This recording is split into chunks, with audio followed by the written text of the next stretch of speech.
Let me stand where no one stands alone.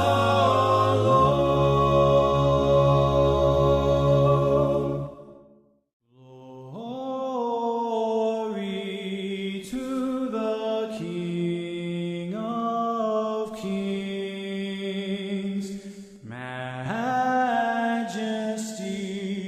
power, and strength to the Lord of Lords. Glory to the King of Kings, majesty, power, and strength to the Lord of Lords. Holy One, all creation crowns you King of Kings.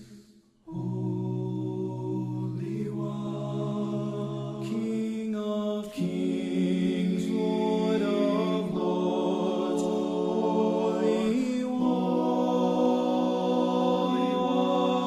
One, glory to the King of Kings, majesty, power, and strength to the Lord of Lords. Jesus, Lord, with eyes unveiled we will see your throne. Jesus, Prince of Peace, Son of God,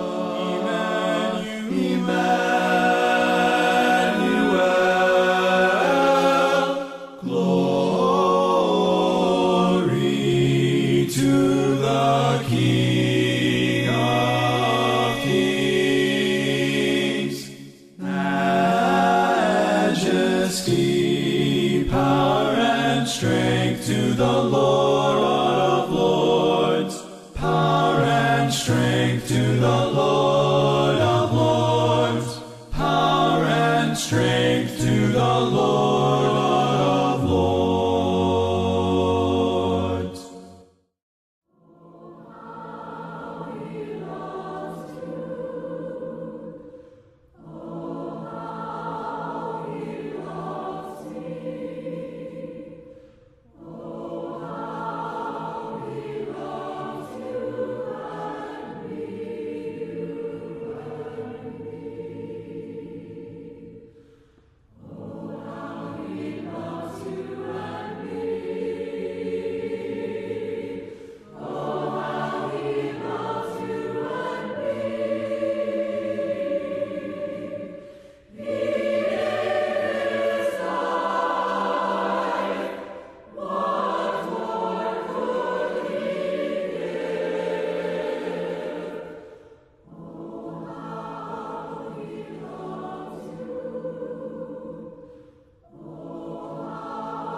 Teach me, Lord, to wait right down on my knees till in your own good time you answer my pleas.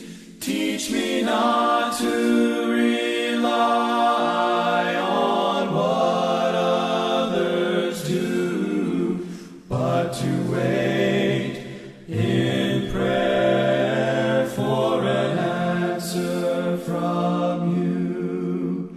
Teach me, Lord, to wait while hearts are aflame. Let me humble my pride and call on your name. Keep my faith renewed, my eyes on thee. Let me be on this earth what you want me to be.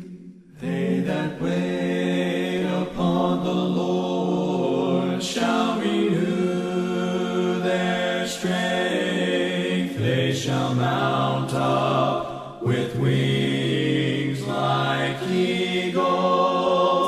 They shall run and not be weary. They shall walk and not faint. Woo! Let's get the excitement, the enthusiasm up, right? It's Wednesday. We're exhausted. We got this. We are in Lesson 8. Let's go ahead and open up to that. 2 Samuel, we're going to be in 15, which technically is the end of Lesson 7. Thank you. I told Clay came up here and he said make an announcement, and I told him flat out, like, I'm not going to remember that.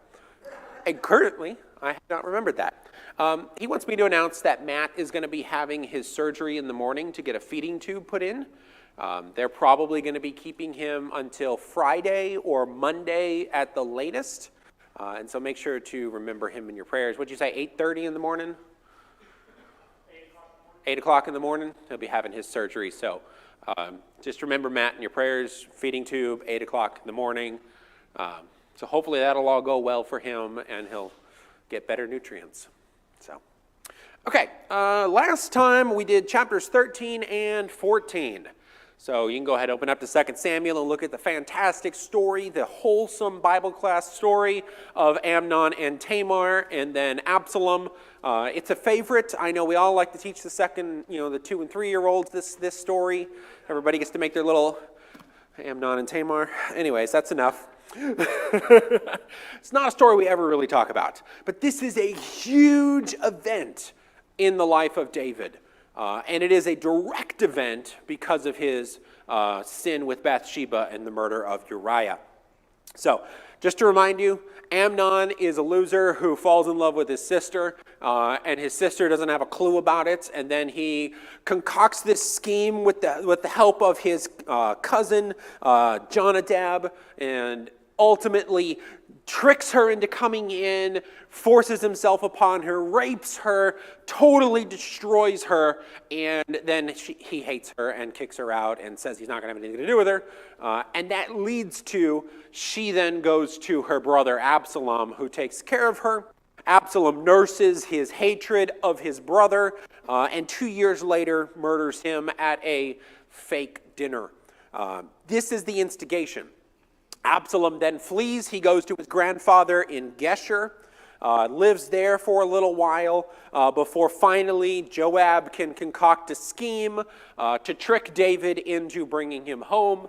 David sees entirely through the scheme, still falls for it, and brings him home.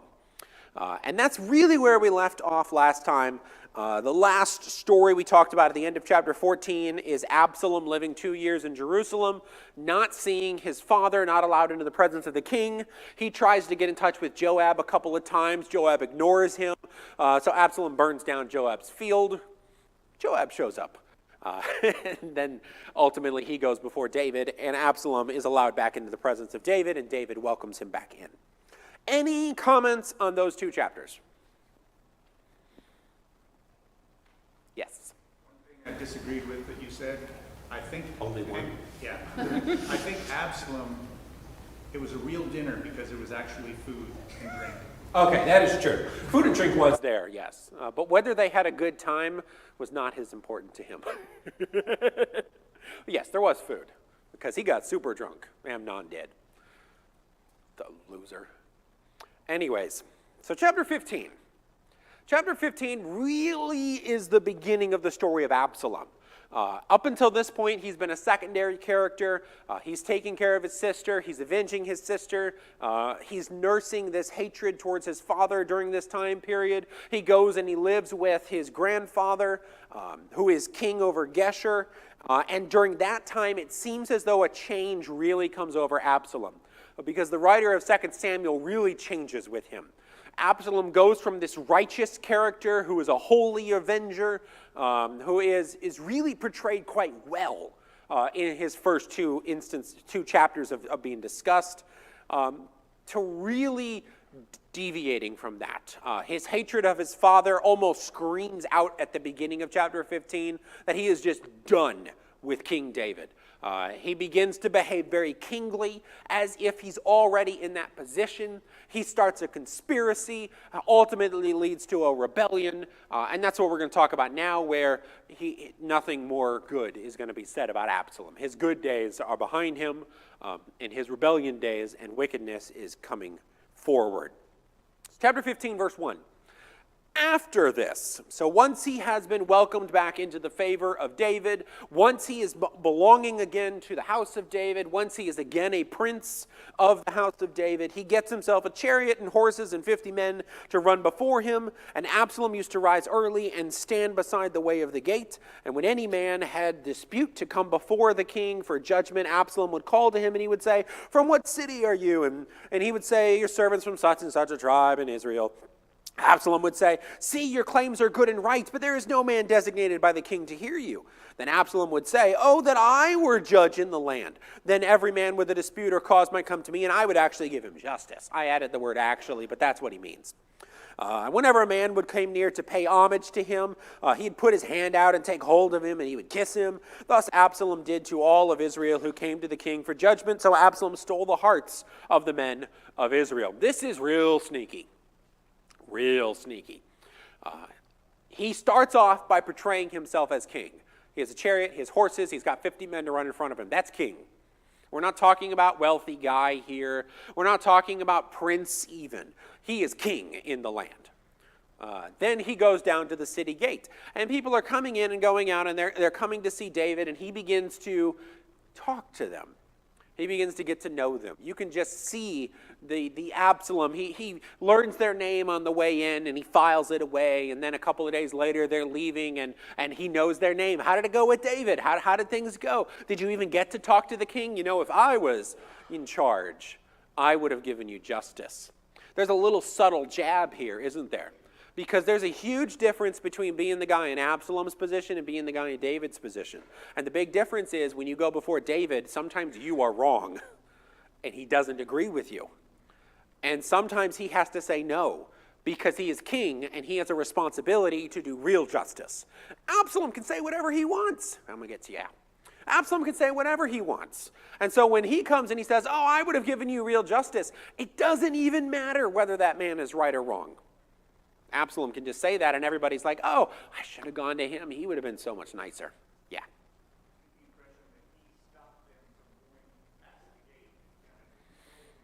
Well, you can't. You're not going to be heard. So Yeah. just going home. He very well may have stopped many of them. I imagine some still would have gone before David, because, I mean, that's why they're there. But yes, he is entirely undermining David's authority in any way that he can. Even those who do talk to David, he's going to undermine his authority even further. So, at the end of 4 years, he does this. And in verse 7, it tells us, at the end of 4 years, Absalom says to the king, "Please let me go and pay my vow, which I have vowed to the Lord in Hebron. For your servant vowed a vow while I lived at Geshur in Aram, saying, if the Lord will indeed bring me back to Jerusalem, then I will offer worship to the Lord." Okay, first of all, it's been 4 years. Scratch that. It's been 6 years. He spent 2 years in Jerusalem before he sees his father. He spent 4 years after he sees his father. It's been 6 years. I'm sorry. If you haven't paid back your vow at this point, you're not really concerned about paying back your vow. So, bold-faced lie. That's my opinion. I think I'm right. Bold-faced lie.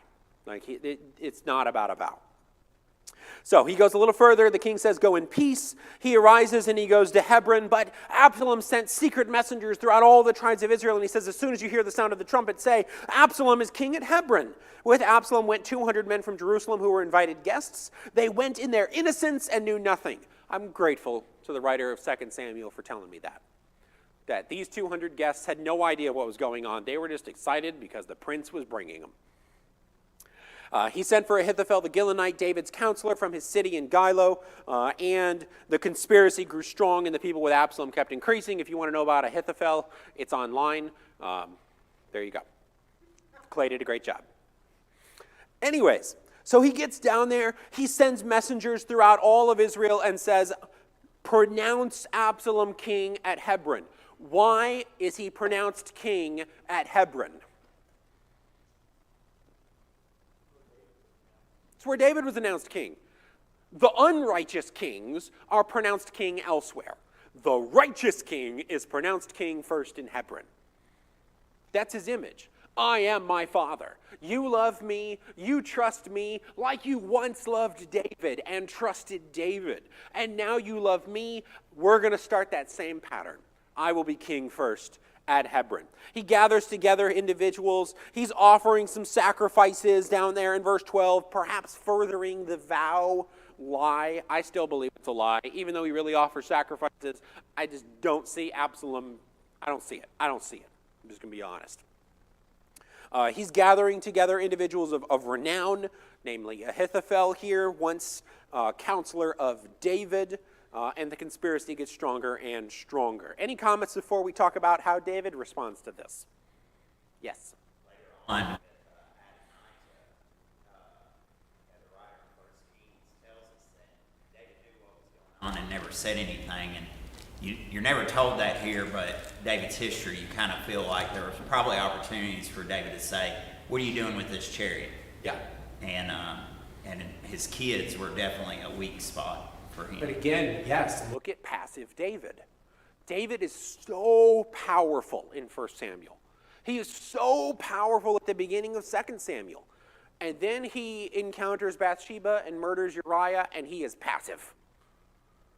He doesn't act. He doesn't do. He doesn't respond in 4 years while his son is saying this. I'm sorry, you're right. Like, he's going to know.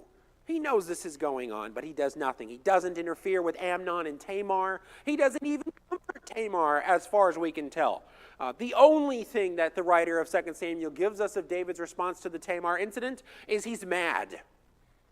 That's it. We're not told he does anything. And I think there's a reason for that, because the writer of 2 Samuel wants us to know he didn't do anything. So his sin with Bathsheba and Uriah seems to truly paralyze him. We're going to see that especially in chapter 16 when we get some of David's comments to the situation that he's in. He's going to talk from that I am a worthless sinner perspective. What right do I have to do anything? Yes. You may have covered this as you look through 2 Samuel, but there's seeds of weakness in David's character, because he says a couple of times, he says, these sons of Zeruiah are too much for me and I can't control them. Yeah. And he's talking about Joab and his brothers, right? Yeah. Time and time again, he tries to get these guys out of his life, but man, it's like a Godfather. They're not going anywhere. And it's like they slowly, because of his sin, they weaken him. He's weakened morally, and they take a bigger and bigger place in his life. And they let these kind of threats into his life. So Absalom wouldn't be there without Joab kind of working his little gangster angle there. Yeah, definitely the sons of Zeruiah, which Zeruiah is David's sister, so these are his nephews. Yeah, they can't go anywhere. They're always going to be there. We're going to see another relative of David going to be given command of the army when Absalom takes over. So definitely, his family is the issue. Yeah. All right, let's get into 15. Anybody else got any thoughts? No? Good. 13, sorry, I can't read my own number. A messenger comes to David and he says, the hearts of the men of Israel have gone after Absalom. David says to all of his servants who are with him at Jerusalem, arise and let us flee, or else there will be no escape for us from Absalom. Go quickly, lest he overtake us quickly. And bring down ruin on us and strike the city with the edge of the sword. The king's servant said to the king, behold, your servants are ready to do whatever you decide. So the king went out, all of his household after him. The king left 10 concubines to keep the house. And the king went out and all the people after him, and they halted at the last house. Okay, David flees. We've got all of Israel pronouncing Absalom king at Hebron. And we can look at this and we can say, well, why doesn't David stand up? Or why doesn't David go to war? Why doesn't he do all of these things? I think we forget all of Israel says Absalom is king. David has some loyal supporters. He has an army with him. He has Joab in command of the mercenaries. He has people. But all Israel now wants to go to his son. What's he supposed to do?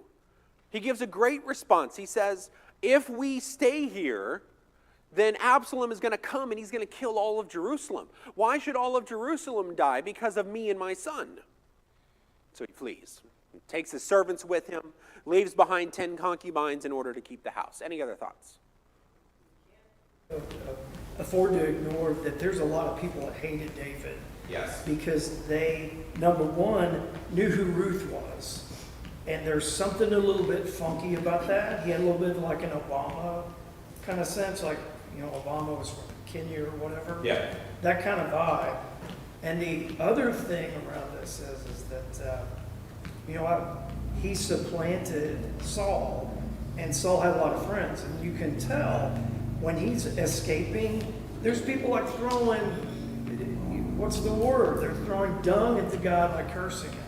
Yes, So we're talking about that in chapter 16. There's a lot of hate here for David. Yeah.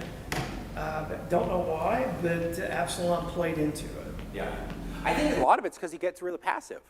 He's not the dashing young king anymore. He's not the great rescuer who destroyed the Philistines. He's just king. And look, let's be honest, we're always very excited at the beginning of a presidency, but when you're on year 8 and he's about to get out of there, we're like, just go. Because we're excited for the next one. And that's David. He's in his just go moment.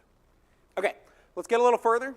In verse 18, all of his servants passed him by. The Cherethites and the Pelethites, remember those are under the command of Joab.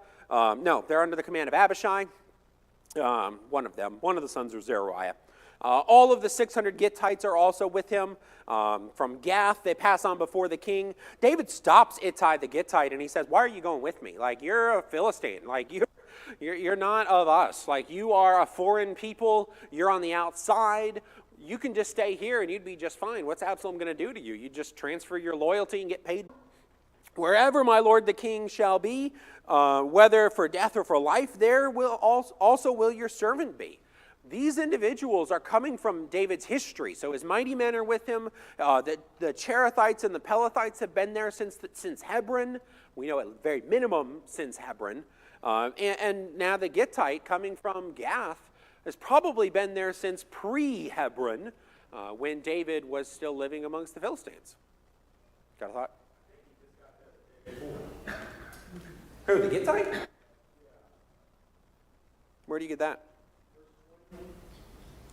Oh, I think he gets there, but I don't think that this is the first time. Yes. I don't think this is the first time he has been there. Yeah. Yes. All the people were calling Absalom king. Why did David call him king? Because he is king. What does it take to be a king? Not in the eyes of God, he wasn't. That's irrelevant. What does it take to be king? The throne? Just calling yourself king. Like, let's be honest. You call yourself king, you got enough people behind you, you are king. Even a throne is not always relevant. You can be a nomadic king and kind of just move around, and you don't really need a location, and he is king. And that's why he flees. And he's the king with more people on his side at the moment than David has. David also is the rightful king, and he behaves in a way that's going to save Jerusalem, save a lot of people, rather than Absalom coming in and killing all of them. Okay, let's go down a little further.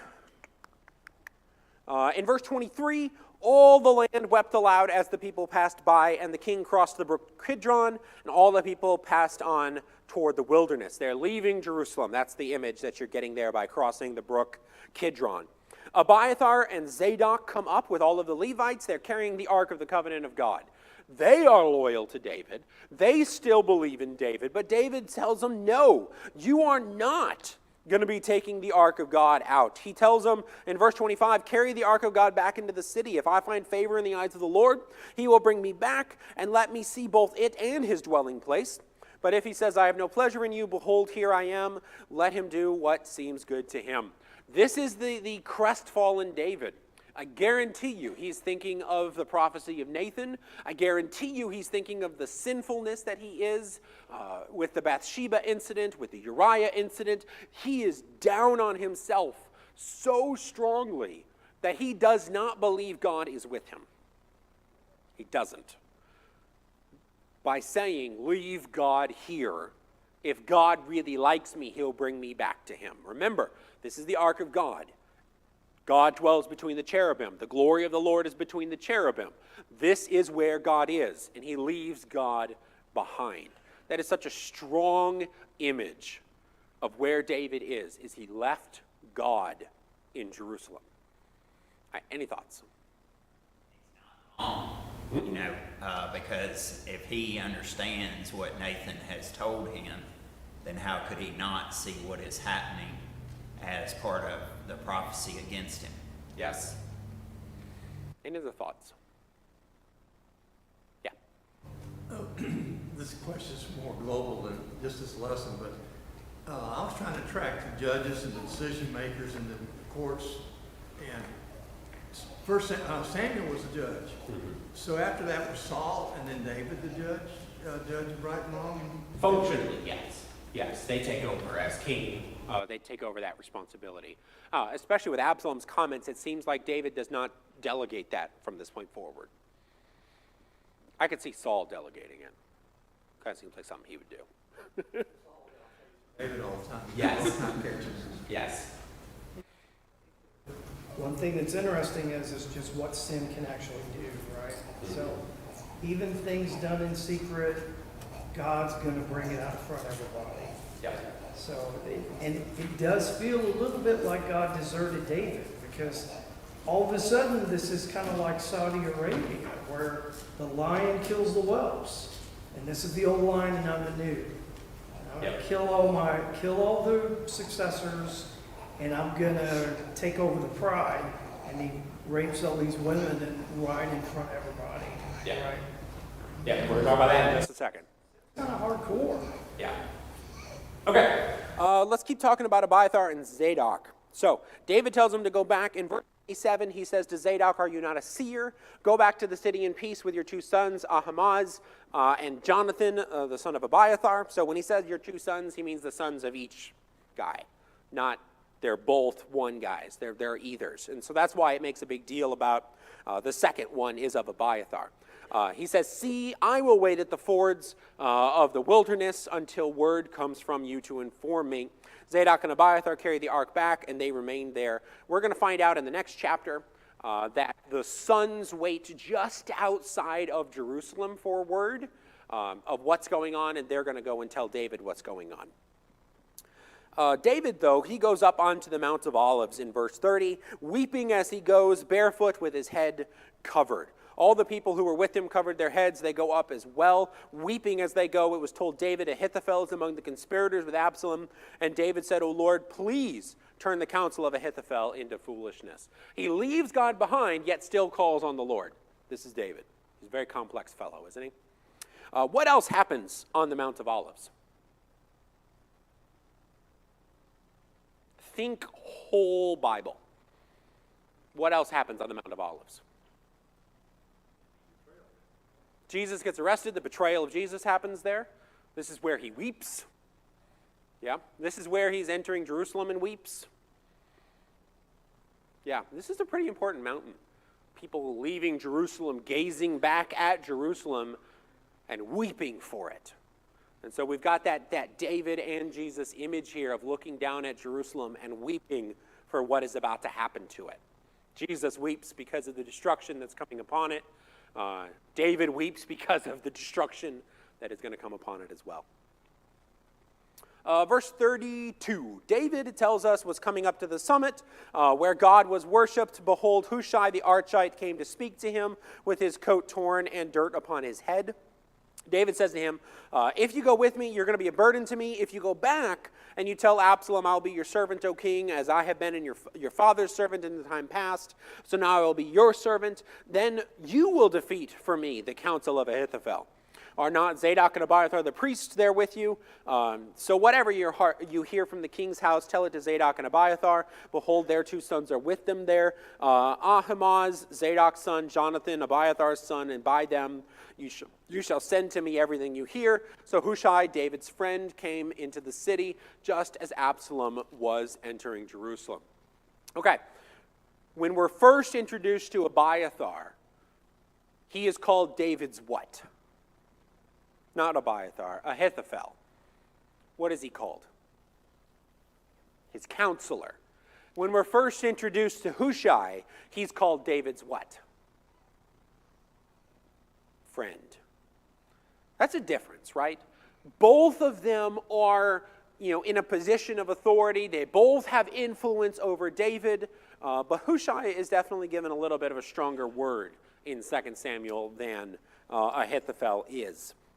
So he sends him back in. He sends him back in as a spy. Like that's just all he is. He is there to undermine and supplant and sow dissent and make sure that any good ideas that come out of anybody's mouth, especially Ahithophel's mouth, are ignored so that David can truly get away and things are going to go well. So we see passive David, and then we see active David. He gets back into the wilderness, and he starts becoming active again. Really, David is at his best in the wilderness. I don't know why he ever went in Jerusalem. He should have just stayed on the move. Because when he's on the move, he is more powerful. He makes better decisions. He stays much more righteous. When he settles down, it gets less so. I'm sure there's a lesson Clay can make on sojourning and David's strength in a sojourning format. Well, I'm going to let him do it. Yes?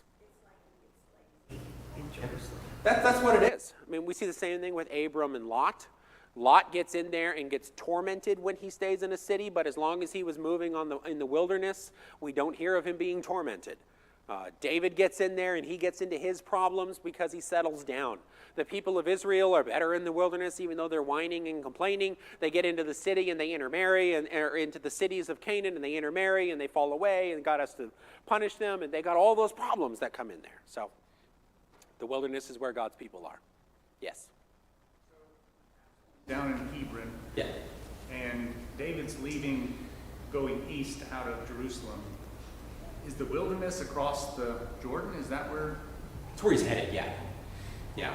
At this point, I didn't even get the marker now, but yes, at this point he is heading towards that central section there where it says the Gil part of Gilead, northern Ammon. He's ultimately going to Mahanaim.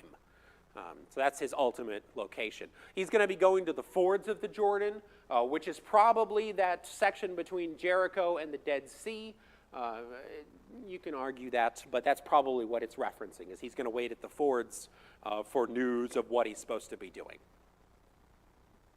Any other thoughts? Cap? Yeah. I mean, like you said, send the ark back, but then call on God and start to plan for what might be happening next. And that's something we see a lot of times when Old Testament characters demonstrate faith. There's parts of what God is doing that they know, and then there are parts that they don't know. And when they don't know, they basically kind of say, well, this is what I'm going to try, and I'm going to see what God does. Yeah. You're exactly right. And that's exactly what he does.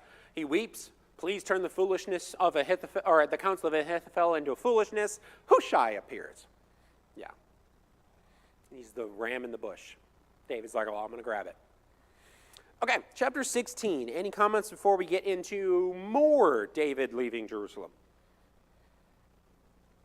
Okay, While David's leaving Jerusalem, it tells us in verse 1 of chapter 16, when David had passed a little beyond the summit, Ziba, the servant of Mephibosheth, met him with a couple of donkeys, saddled, bearing 200 loaves of bread, and 100 bunches of raisins, 100 of summer fruits, a skin of wine. And the king says to Ziba, "Why have you brought these?" And Ziba said, "The donkeys are for the king's household to ride on, the bread and the summer fruit for the young men to eat, the wine for those who faint in the wilderness to drink." And the king said, "Where is your master's son?" Ziba said to the king, "Behold, he remained in Jerusalem, for he said, 'Today the house of Israel will give me back the kingdom of my father.'" Then the king said to Ziba, "Behold, all that belonged to Mephibosheth is now yours." And Ziba said, "I pay homage. Let me ever find favor in your sight, my lord the king." So we're first introduced to Ziba when David is trying to find someone of the house of Saul to reward and take care of because of his promise to Jonathan. And he finds Mephibosheth, the son of Jonathan, in order to do that through Ziba.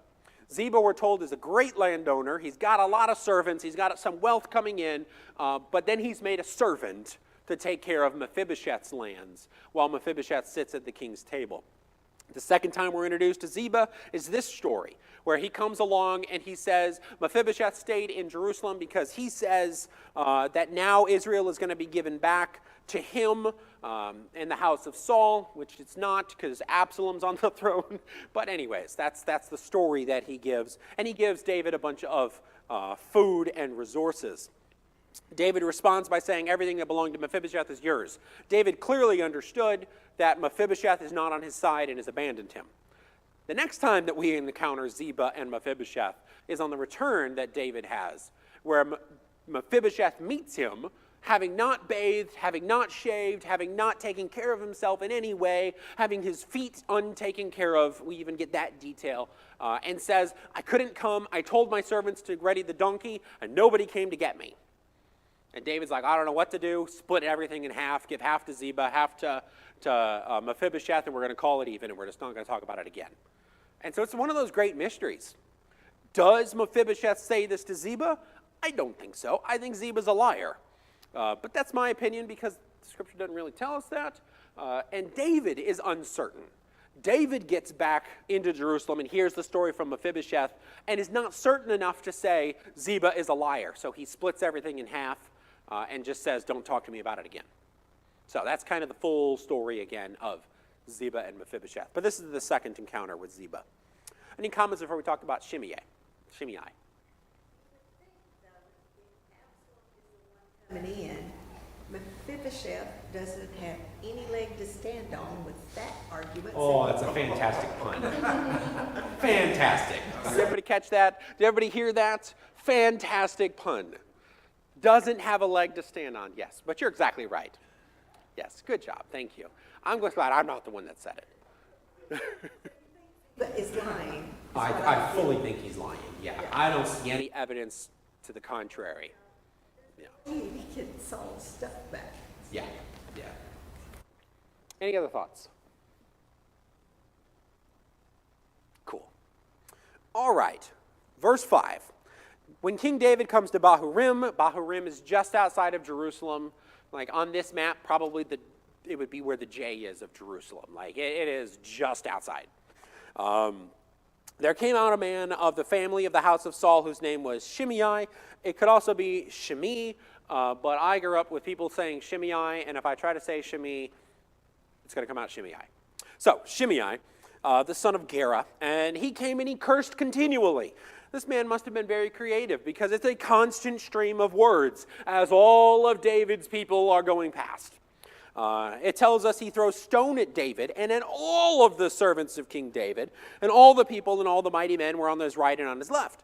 And Shimei said as he cursed, get out, you man of blood, you worthless man. The Lord has avenged on you all the blood of the house of Saul, in whose place you have reigned, and the Lord has given the kingdom into the hand of your son Absalom. See, your evil is on you, for you are a man of blood."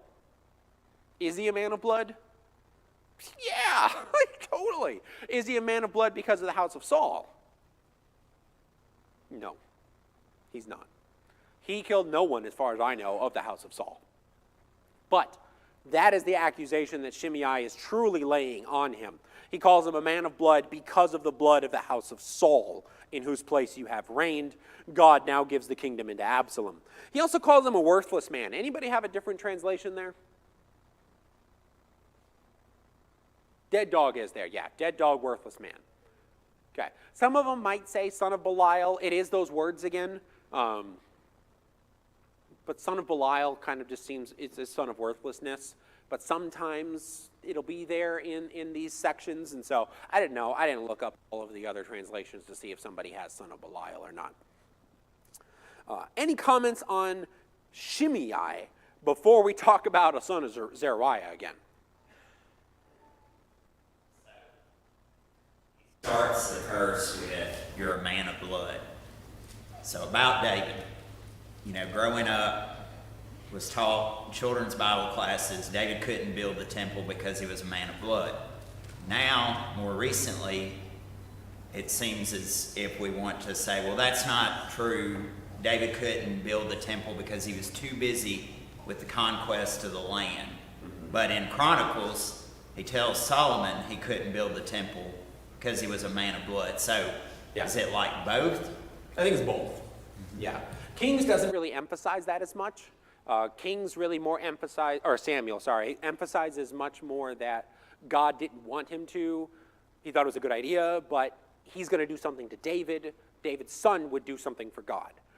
Whereas Chronicles, is just flat out like, he's a man of blood. Like, can't do it.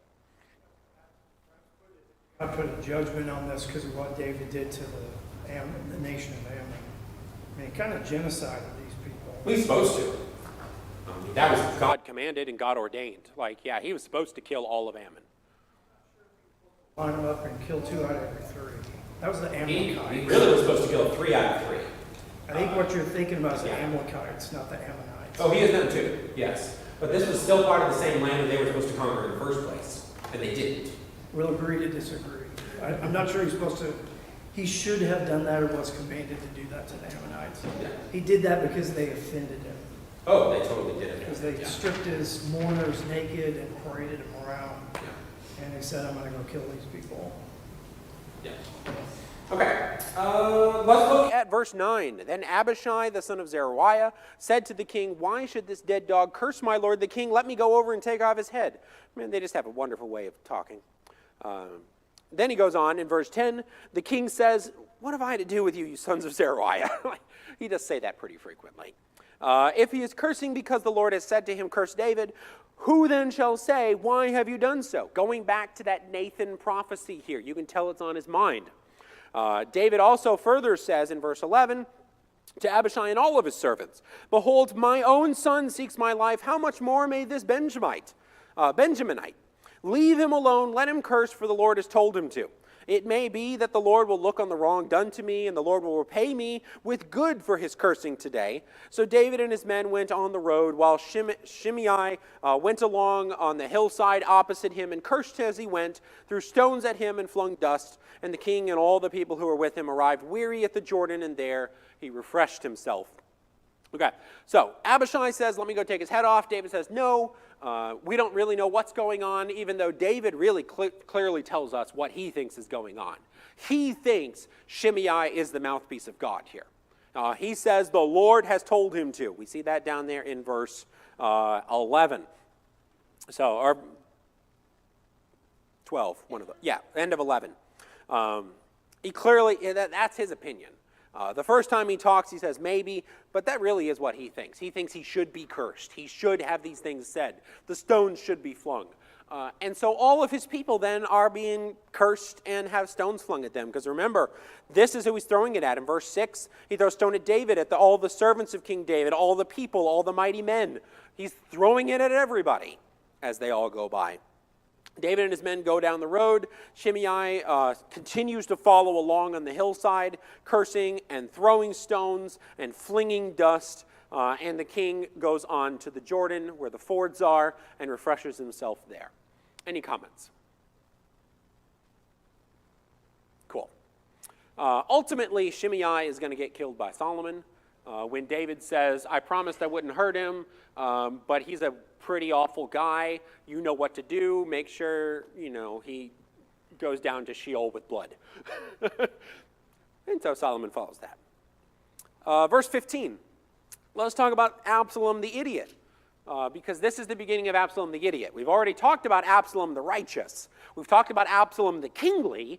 Now we begin his reckless decision-making that will ultimately lead to his own downfall. And it begins here in verse 15. Absalom and all of the people, the men of Israel, come to Jerusalem, and Ahithophel was with him. When Hushai the Archite, David's friend, came to Absalom, Hushai said to Absalom, long live the king, long live the king. Absalom says to Hushai, is this your loyalty to your friend? Why did you not go with your friend? Hushai says to Absalom, no, for whom the Lord and this people and all the men of Israel have chosen, his I will be, and with him I will remain. And again, whom should I serve? Should it not be his son? As I have served your father, so I will serve you.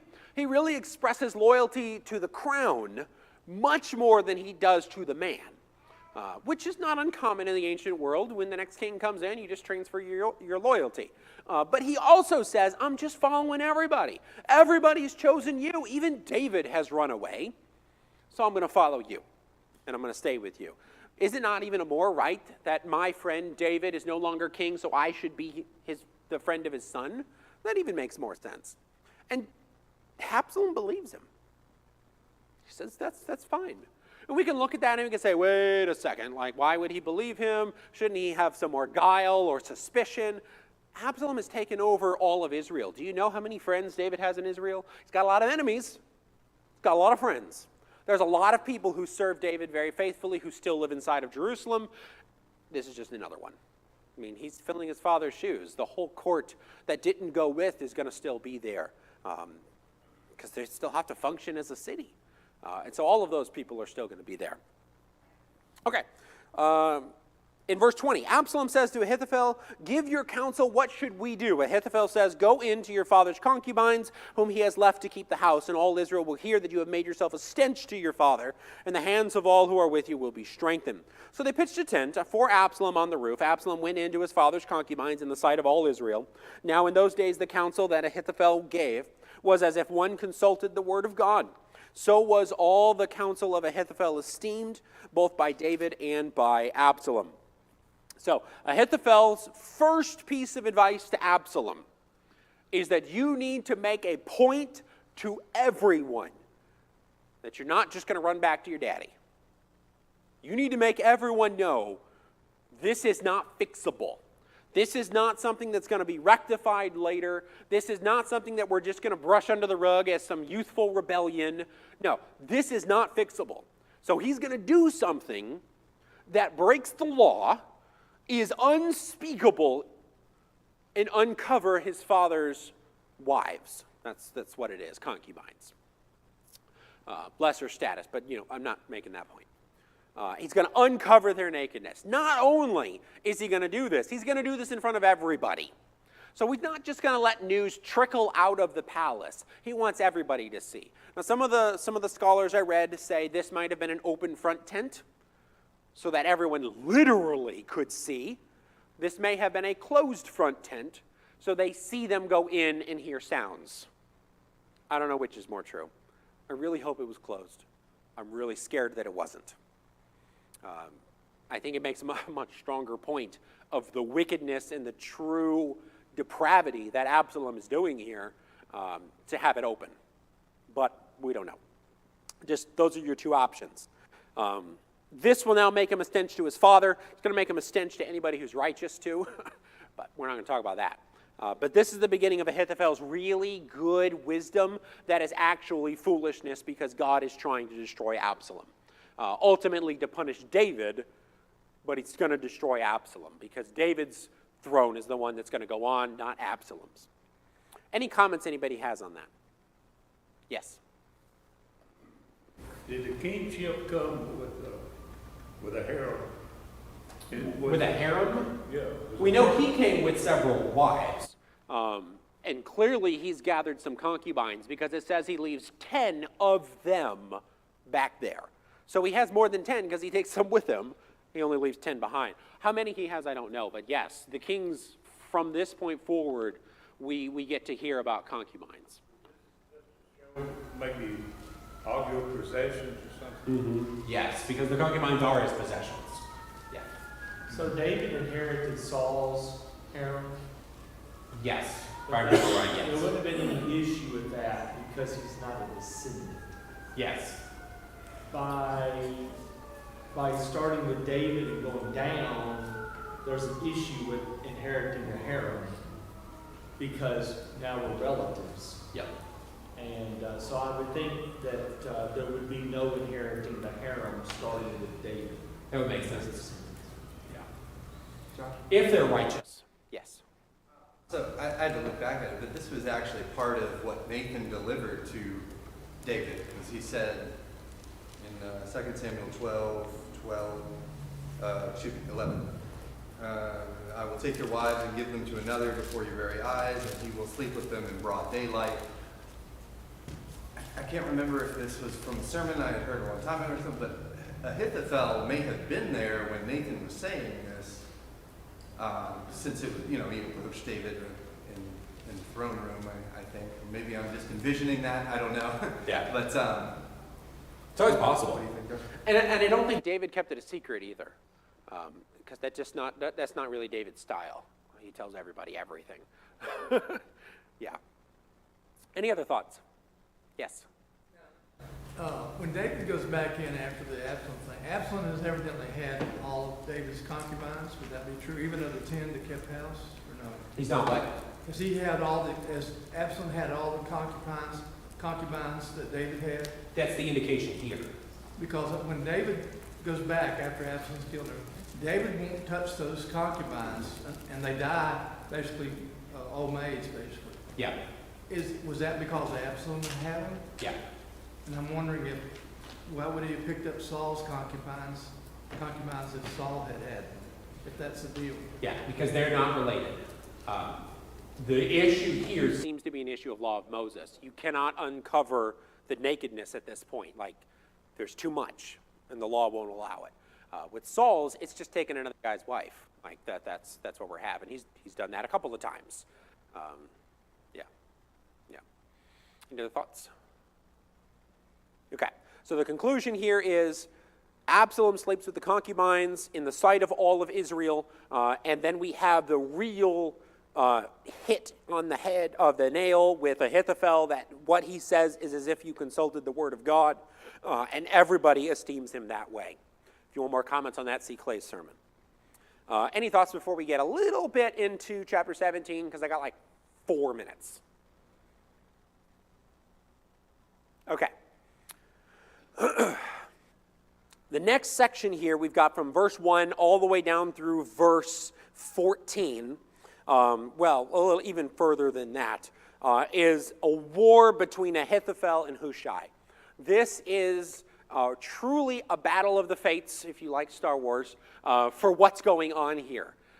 Because on the one hand, he's going to be given fantastic advice from Ahithophel. And on the other hand, he's going to be given terrible advice from Hushai.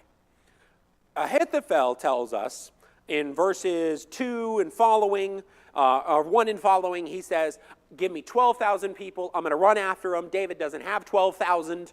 I can walk right in, kill David. I'll be back in a day. That's his plan. He says nobody's going to come against us. They are fully demoralized. Nothing's going to happen. It's going to be really easy. War over. King for years.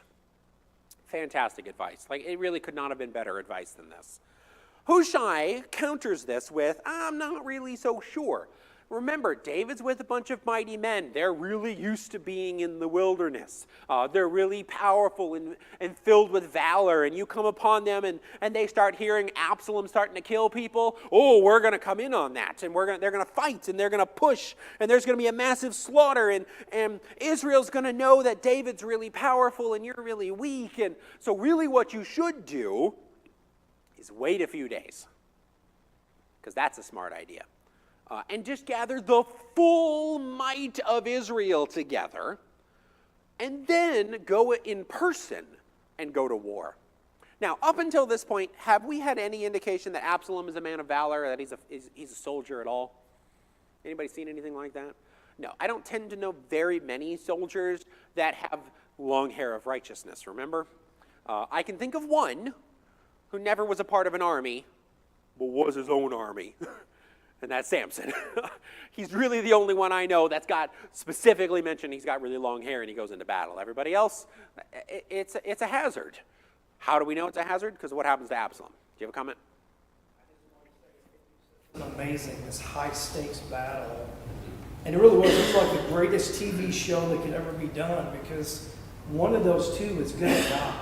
Yeah. Right. Their advice is going to lead to their death. And I won't give away the spoiler, but just the courage that Hushai had to throw that stupid idea out there, knowing that he's probably going to die for even saying it. Yeah. It's kind of amazing. And he words The bad advice in the way that Absalom is going to love. Notice Ahithophel's advice. Who gets the glory under Ahithophel's advice? Ahithophel does. He will go and kill David. Who gets the glory under Hushai's advice? Absalom. He went to the battlefield himself. He was partaking. All of Israel is there to see Absalom defeat his father. Very powerful. Okay. Any comments?